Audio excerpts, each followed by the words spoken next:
Let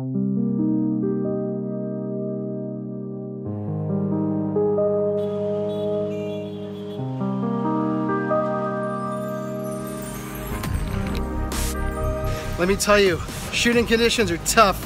This is like Le Mans plus cows minus a sanctioning body. Absolutely nothing prepared me for what it's like driving across India.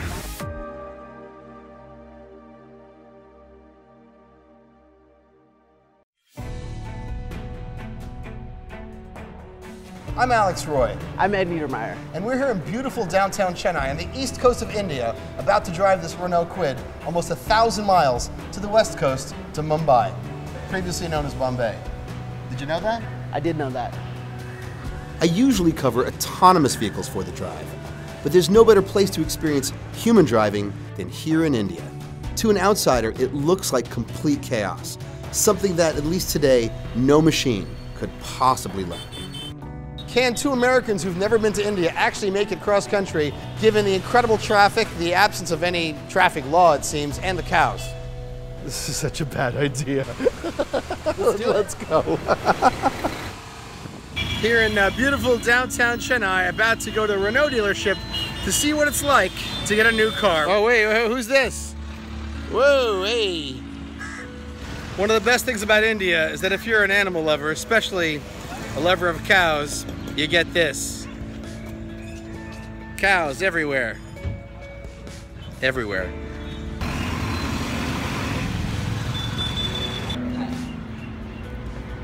Amazing. This is something else. I mean, I've never gotten flowers at a car dealership before. It's amazing. It's amazing. Hi, I'm Nikita. I'm the dealer principal of Renault. So now we're going to see a new car delivery. So it's a Kwid customer. So he's the sales consultant and he's the delivery coordinator. So what you first see is that they'll first unveil the car. So we'll have like a grey satin cover which is covering the car, and then we'll do a small puja ceremony, and which is basically to welcome the new member of the family. So it's basically to give good luck and prosperity to the family. And under each of the tire you'll see a lemon. So basically as soon as they start the engine, they'll run the lemons over to eradicate all the bad omens and bad eyes and all of that. So that's a belief of Indians. And right after that, what we did was we cut a cake for them to welcome into the Renault family. And then there's a service advisor who will give us a quick brief about how to drive the car and about the service of the car and so on.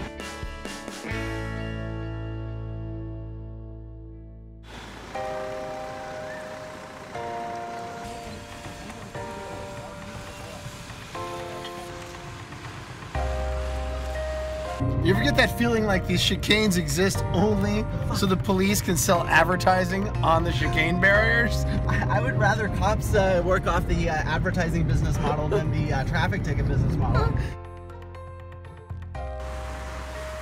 What makes the Kwid great? Value meter, absolutely 100%. Yeah, absolutely. Like, and the interior. So the Tata Nano is a $4,000 car, give or take. That looks like a $2,000 exactly, car. which of course was what its price point was supposed to be at a certain point. When you imagine what a car that starts at $4,000 would be like, you don't imagine this. You imagine it's going to be junk, like actually trash. Yeah, I mean, like a Tata Nano. Exactly, which we've seen some of those on the road here, and let me tell you, I would be terrified to get in one of those. Like, let's think about what you get for $4,000. So you get an 800cc motor with a manual transmission, 5 speeds, and a trunk, and 4 wheels. It's more like a big hatch area. It has twice as much cargo capacity as like the other cars in this price range. Now this is the optioned up Climber edition. Is that it has a 1-liter engine. Yep. I think it's got like 90-some pound-feet of torque. If I lived in India, I would absolutely be happy owning this car. Yeah, and that's the thing is, you know, the version we're driving is I think about $8,500, so quite a bit more. And honestly, everything I like about this car, you can get with 2 option boxes. So the 1-liter engine is the option box I would check first, and then AC. You have to have AC in this.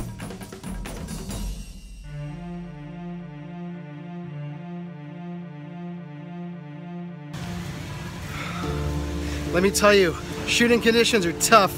The GoPros are all overheating. It's well over 100 degrees. The in-car power is, well, it's got 1 power plug. We have a long way to go. literally any time we make to Mumbai will be a record. At this point, I just want to get there in one piece. Checkpoint 2, somewhere a few hours west of Chennai. I can't say. It's been a tough drive. I'm suffering from some kind of ailment. And Niedermeyer is taking over. We are getting coconut water, which is probably very hygienic. It's 5:40 p.m. local. We're less than halfway to Hubli, which is less than halfway to Mumbai, which means that we're barely a quarter of the way, and we've been on the road for 10 hours. Every electronic device I've got has overheated. The Kwid is an amazing car, but it has one problem. It only has one 12-volt outlet and one USB port, and it charges devices very, very, very slowly. Other than that, it's one of the best cars I've ever driven. And that's a good thing, because I'm going to be spending the next 20 hours in it, arriving at least 12 to 15 hours behind schedule in Mumbai.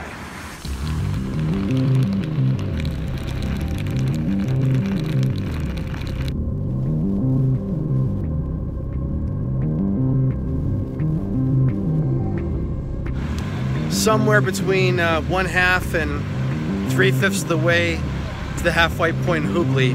We're gonna have to stop tonight. There's no way we can go all the way to Mumbai in one shot. The traffic in India is just absolutely too terrible.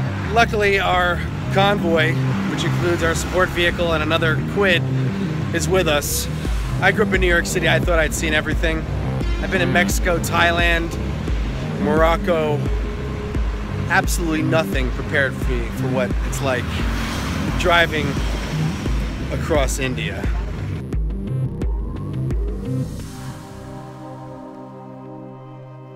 Nine o'clock, 13 hours after leaving Chennai. We're so far behind I've lost track. We're gonna stop in Hubli overnight, which is halfway of the entire distance I thought I could drive alone before I arrived in India. Thank goodness Niedermeyer's here, and we've got support vehicle and a guide car. This is like Le Mans plus cows minus a sanctioning body. Indian drivers are the least law-abiding, but possibly the best in the world. Definitely feels like the middle lane is the safest, doesn't it? Yeah, the left lane has people with like tractors with no lights, people moving really slow on scooters. And the right lane has tractors with no lights, oncoming cars, and people on scooters. Yeah, we literally just passed someone in what would be in the US passing lane, coming the opposite direction. Yeah. Let me tell you, the driving I just saw him do absolutely terrified me. How fast were you going? I would do about 130, 135 kilometers an hour. Which is 70, 80 miles an hour, which is about the maximum comfortable speed in this car. Yeah. When I say comfortable, I mean I would have if I'd been sleeping through it, I would have been happy. That was which you were earlier, by the way. Let's end this conversation. We don't want to be around here. No.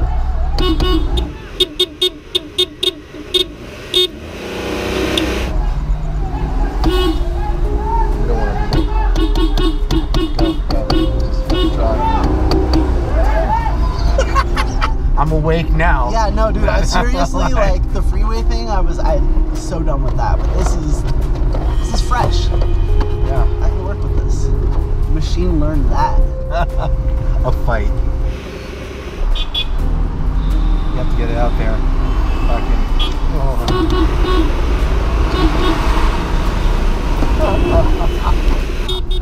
In 600 meters, turn left. Is this it? It is. Well, we've arrived in Hubli. Niedermeyer, you did an incredible job of driving that last stage, especially We saw it all. especially after the support team lost us and took off or disappeared, and we navigated with Google Maps, which was pretty hairy. That last thing, I've been to Morocco and Thailand and and Baja. And let me tell you, I'd never seen a fight break out in the street that almost engulfed the car. We almost couldn't move. It was crazy. Oncoming cow had that. That was had some hairy intersection with absolutely zero signage, no lights, no nothing. Just kind of had to go out into it and kind of go around a giant bus and some oncoming. Let's just say I'm really glad you were driving.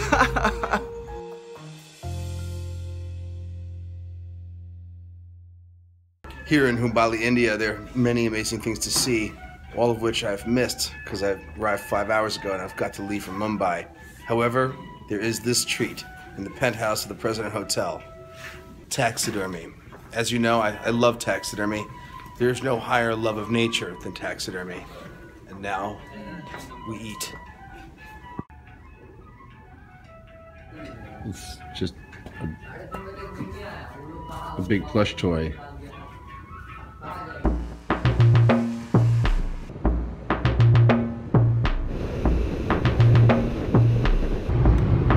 And they say India's not a modern country. This is real superhighway shit here. I think you're at 10 tenths. 200 kilometers from Mumbai, and I couldn't help but notice this gas station's lovely architecture. Also, that this is the petrol side. That's the diesel side.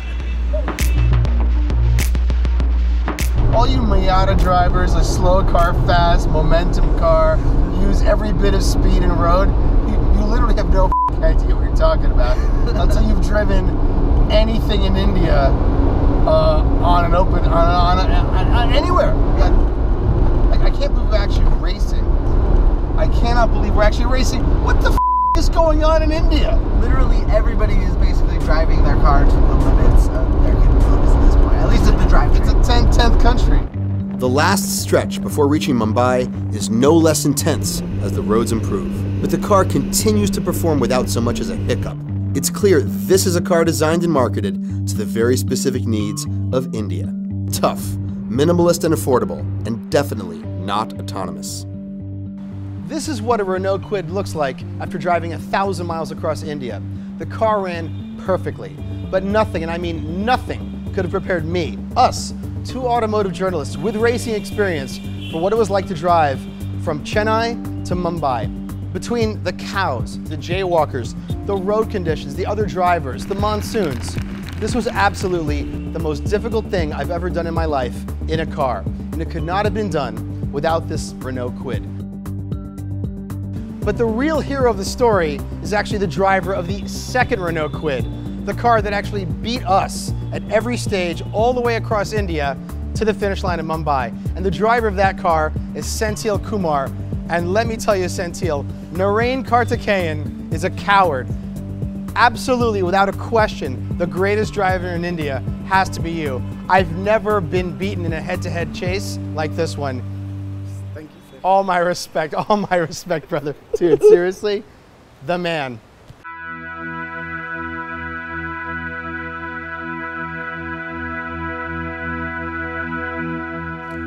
After 2 days and almost 1,000 miles of barely contained chaos, I've never been so sure about how good human drivers can be. In the words of Elon Musk, humans are underrated. Silicon Valley is investing billions of dollars in self-driving cars. Some think they're inevitable, and I completely agree. The problem with self-driving cars are the edge cases, the things you cannot predict, things like a row of ducks in the Sahara. 48 hours in India made it very clear to me that this entire country is an edge case. You could even call it an edge country. However long it takes to develop self-driving cars for the US market, in India, add 20 years. Actually, add 50. Based on what I've been told by people working on the problem, here, it could be 100.